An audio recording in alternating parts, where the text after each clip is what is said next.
Hello বন্ধুরা, আশা করি তোমরা সবাই ভালো আছো।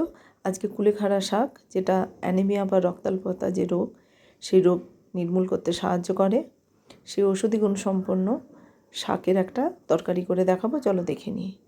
প্রথমে আমি একটা মাছের মাথা, সেটা দুপিঠ ভালো করে ভেজে নিয়েছি। রুই মাছের মাথা নিয়েছি আমি। মাছের মাথাটা ভেজে আমি তুলে রাখবো। এবার অন্য একটা কড়াইতে আমি আবার কিছুটা পরিমাণ সর্ষের তেল দিয়ে তাতে বড়িগুলো লাল লাল করে ভেজে নেব। আর একটু পাঁচ ফোড়ন দিলাম, আর পরিমাণ মতো পেঁয়াজ, টমেটো কুচি ভালো করে ওটা কষে নেব। পরিমাণ মতো নুনও দিয়ে দিলাম,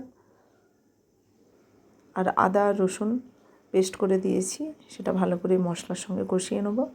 এবার ডুমো করে ছোট ছোট করে কাটা আলু অ্যাড করলাম, ওটাও ভালো করে ওই মশলার সঙ্গে কষে নিয়েছি। এবার ভেজে রাখা মাছের মাথাটা দিয়ে, মাছের মাথাটা ভালো করে ভাজাই আছে, ওটাকে ভেঙে দেবো।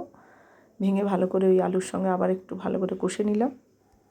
কুলেখাড়া শাকটাকে এরকম আমি ছোটো ছোটো করে কেটে নিয়েছি, শাকটা অ্যাড করলাম, ওটাকেও ভালো করে ওই মশলা আর আলুর সঙ্গে কষে নেবো। এই কুলেখাড়া শাকটা আমাকে যে দিয়েছে, তার বাগানের শাকের যে নরম অংশটা সামনের দিকে, সেই অংশটাই এটা একটু বেশি যদি পরিণত হয়ে যায় তাহলে কাঁটা হয়, সে কাঁটাটা বাছতে হয়।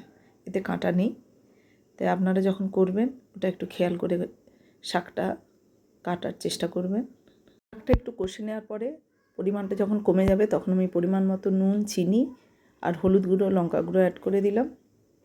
দিয়ে আবার ভালো করে কষার পরে আমি কিছুটা জল অ্যাড করলাম আলুগুলো সেদ্ধ হওয়ার মতো। কিছুটা ভেজে রাখা বড়ি আমি গুঁড়ো করে ওর মধ্যে সেদ্ধ হওয়ার জন্য দিয়ে দিলাম, আর কিছুটা আমি লাস্টে ডেকোরেশনের জন্য রেখে দিয়েছি। জল দেওয়ার পর আমি ঢাকা লাগিয়ে আলুটা সেদ্ধ হওয়া পর্যন্ত অপেক্ষা করলাম। এই দেখুন, তরকারিটা শুকনো শুকনো হয়ে গেছে। এবার আমি নামিয়ে ভাতের সঙ্গে পরিবেশন করছি।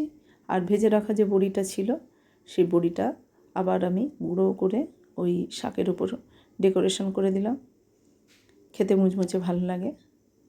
আর বন্ধুরা, আপনারা অবশ্যই ট্রাই করে দেখবেন। যারা কুলেখাড়া শাক খেতে পছন্দ করেন না, এই পদ্ধতিতে করে খাবেন, খুব ভালো লাগবে। আবার নতুন রেসিপি নিয়ে দেখা হবে। আজকের মতো টাটা।